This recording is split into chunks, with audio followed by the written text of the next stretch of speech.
Hello, my name is Susan Aaron, and I've been working in the field of emotions for over 20 years, and I want to share some of that knowledge with you here today.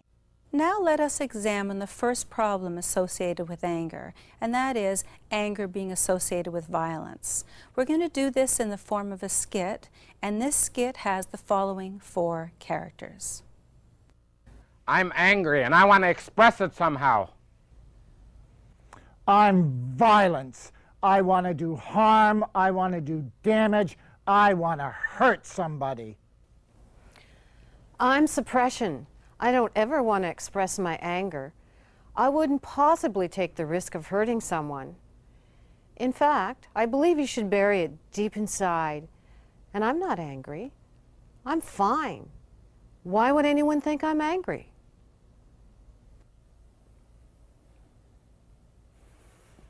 I'm self-care, and I'll do what I need to do to take care of myself. Notice that anger is the only emotion present. The other characters are behaviors. Anger is always expressed with one of these behaviors.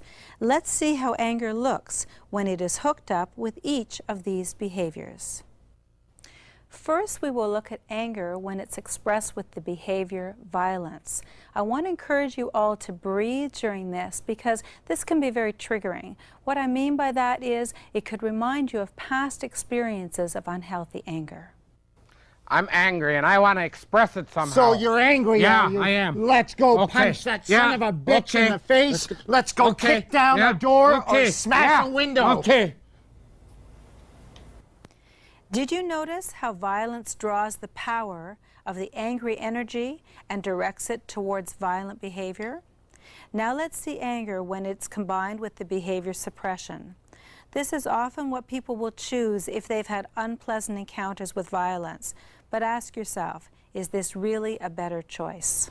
I'm angry and I won't let you be angry. You might hurt someone. I think it's better to keep it buried deep inside. We're not angry. We're fine. We're just fine. In fact, we're happy. Aren't we happy? We're just fine. Hopefully, you can see that suppression is not a healthy option. Now let's see anger when it's combined with the behavior self-care. I'm angry and I want to express it somehow. You're angry? Yeah, You want I to am. get that out? Yeah. Would you like to play some tennis? You want to try some tennis, hit the balls? No, last time I'd done that, I just broke the tennis racket. It's not good for me. Okay, what about some journaling? Would you like to journal? No, because I'm so mad now, I just probably rip the pages abroad, eh? Like, just too much energy there right now. What about speaking to the person, Tom? No, if I do that, I'd probably do them more harm because, like, I'd be real nasty and they don't deserve that. Okay. You know. Would you like to get the anger out on a tackle dummy? Yeah, Wanna that'd be a try good that? idea. Yeah. Okay, 1 second. Okay. What I'd like you to do is keep your feet on the ground, make fists, keep your eyes open. Imagine, Tom, that somebody's behind you that you're angry with. You're not going to hurt them. This is not violence. This is about putting your anger on here, not on them. Okay, so when you're ready, you go ahead. Oh, you're not going to do that to me no more. I've had enough of that. That's it. It's finished. Whew. Take a breath. How do you feel? Feel pretty good, actually. Feel the energy left there. Probably could go speak to them now without doing them any harm and clear the issue. Yeah, I feel pretty good. Great. Yeah. Did you notice the difference between the emotion anger and the behavior violence? Well, anyone who's angry has a choice between those 3 behaviors. Now, why would you choose anything other than self-care now that you know what self-care looks like? Some people worry that hitting the tackle dummy is being violent, but let me explain to you what violence is. Violence is harm done to self, harm done to others, or harm done to the environment. Violence can be any or all of these. According to this definition, hitting the tackle dummy isn't violence. Doing harm to self, you can't do harm to self by hitting this because it's padded, it's well protected. You can't hurt yourself on this object.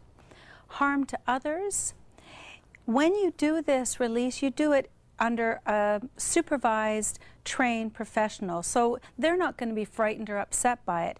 If you did this release in front of people and you used abusive language and you were threatening and frightening people, that would be violent to others and harmful to others. But we're not doing it in that manner. Also, when you're hitting the tackle dummy, you're not imagining that you're hitting a person. This is really important. You actually have to imagine that the person is beyond the tackle dummy. The person is over here, and you're hitting the tackle dummy and addressing your rage and your anger at that person, but the thrust of it comes on the tackle dummy. So in that way, you're not harming others. The third aspect, harm to the environment, if you were breaking dishes or punching the wall or something like that, that would be hurting the environment. You can't hurt this. It's designed to be hit. Hitting the tackle dummy is hitting an object that was designed for this purpose. No harm is done.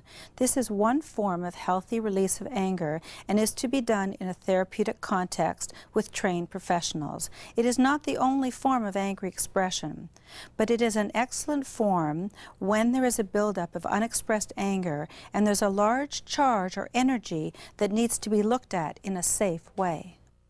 There is a connection between suppression and violence. These two are caught in a vicious cycle. Violence is expressed, followed by remorse and guilt. This inspires the behavior suppression. We can only suppress so long before violence leaks out or bursts out. Since the person doesn't know how to express the anger in a healthy way, the cycle repeats itself. People who lead with suppression behavior are trying to avoid violence, but it usually slips out in hurtful comments, sarcasm, or misdirected anger at others.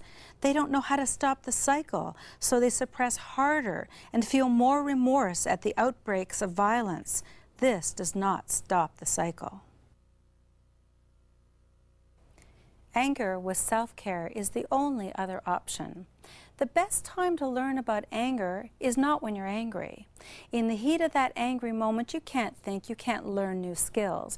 The best time is when you're calm and grounded and relaxed, and then you're learning something new and you can take the knowledge in because you're in a calm, receptive place. So basically, you need to learn about anger when you can take the knowledge in. You have a healthy option in a difficult moment. Understanding anger can have a huge impact on someone's emotional, physical, and spiritual health. So I'm hoping this video has helped you in some way to understand and appreciate anger to a better degree.